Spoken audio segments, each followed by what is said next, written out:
Alright, problem today.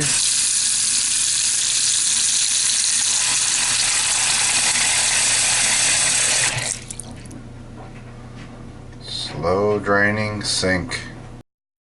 Let's see if we can straighten this out today. Alright, got to look underneath the sink here. I like to wear gloves, nice thick vinyl gloves. Get a bucket, put it under the trap, and we got to take the trap apart.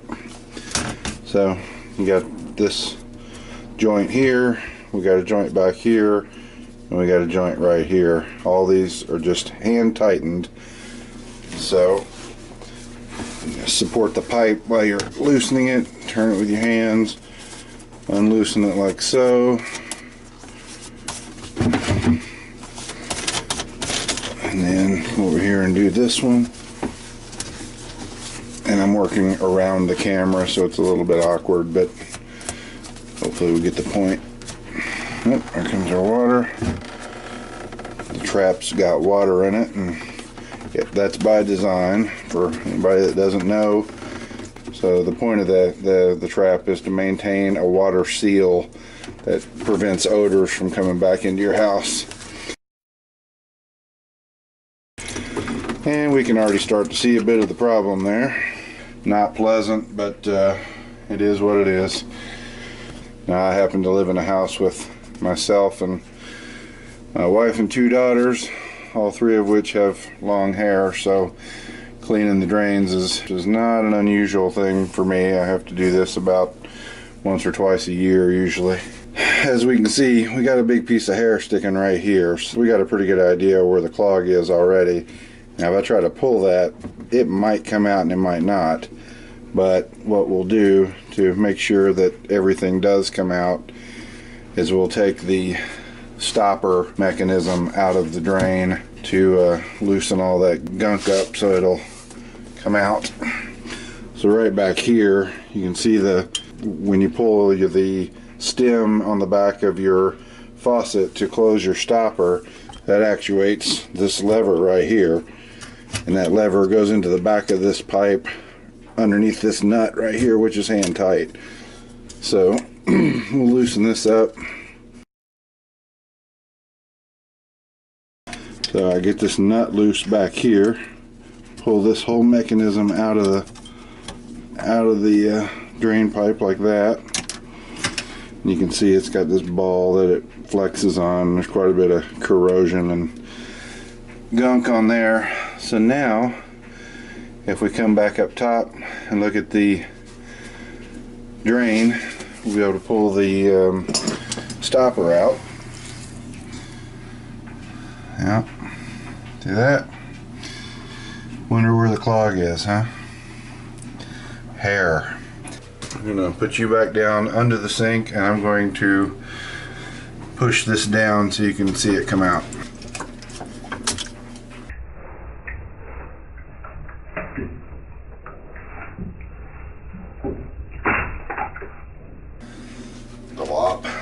So we're going to go ahead and clean all this up, try to get it as clean as possible before we put it back together, especially the threads inside there and these threads. You want to get these as clean as possible because they won't seal if they're not clean.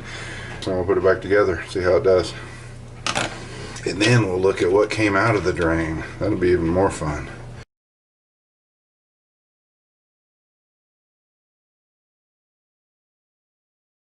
So the sealing surfaces on this plastic screw together plumbing are these little beveled edges right here, and there are nylon seals on that stay permanently affixed to the pipe that goes down in here. And when you screw that nut down, it's a compression fitting between that nylon ring and this bevel right here on the pipe. So a couple of things you have to make sure is both the surfaces are clean, this bevel surface and the surface of that nylon ring, and you have to make sure it's straight and square when you tighten it down. If it's cockeyed or the ring's not sitting flush in this bevel, then it's not going to seal. So you got to make sure it's straight and square and clean for them to seal properly, and they usually do. They're not hard to They're not hard to get to seal. This stuff works pretty good. It's pretty ubiquitous in most homes, this screw together plumbing under the vanities. The drain apparatus the drain sits in here like this, and this thing comes in the back like that, and when you pull this up and down like so, it actuates it, gives it this motion here and raises and lowers the stopper, and that's how that works. Alright, we're done up here. We're going to go ahead and go back down underneath and put it back together. Alright, back under the sink. Here's that nylon ring I was talking about. That has to be, it moves up and down. This bevel fits into the bevel on here, and again, those surfaces have to be square and flush with each other before you tighten this lock ring down, or they won't seal.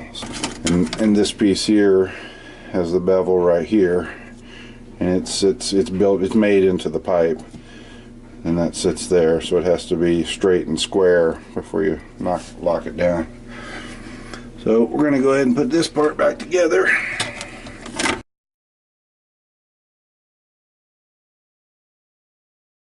And just hand tight. It doesn't have to be super tight. Plastic on plastic seals relatively easily.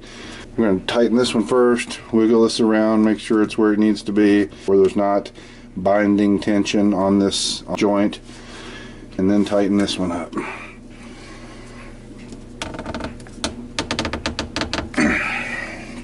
Now, we got to put our stopper in. When you put your stopper in, you want to orient this so that it is perpendicular to the direction that this rod comes into the back. The rod comes in from the back like that. Now we'll take this rod. Remember, we got our threaded hole right back here. This is one of those jobs that sometimes takes more than two hands to do. So what you want to do is you have this retaining clip that goes through there like that and holds the stem, the little stem you pull to actuate your stopper, holds this mechanism onto the rod. So put that together first.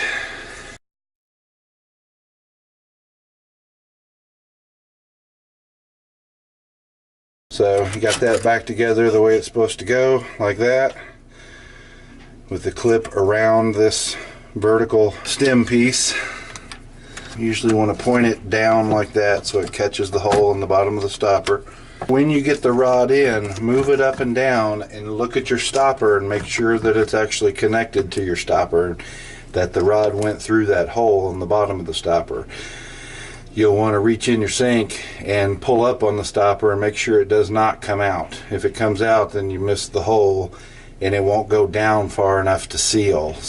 Gotta check, make sure we're in our hole. Yes, we are. Now I screw this nut on. This plastic is very easy to cross thread, so you want to make very sure that you're not cross threaded when you start to tighten. If you do, it's basically ruined. If it cross threads and boogers up the threads, it will not seal. Okay, got it all back together. There's the actuating it from the top. Stopper's working like it should. Now all we have to do is to check for leaks. And what we're looking for here, usually when these joints leak, they'll seep up around the top of the joint like this. You'll see water start to pool up around the tops of these screw-in joints right here and here, right there, and that little groove right there. And check this back here, make sure this nut back here is not leaking. I'm satisfied that we're done down here. Stopper's working, and draining like it's supposed to.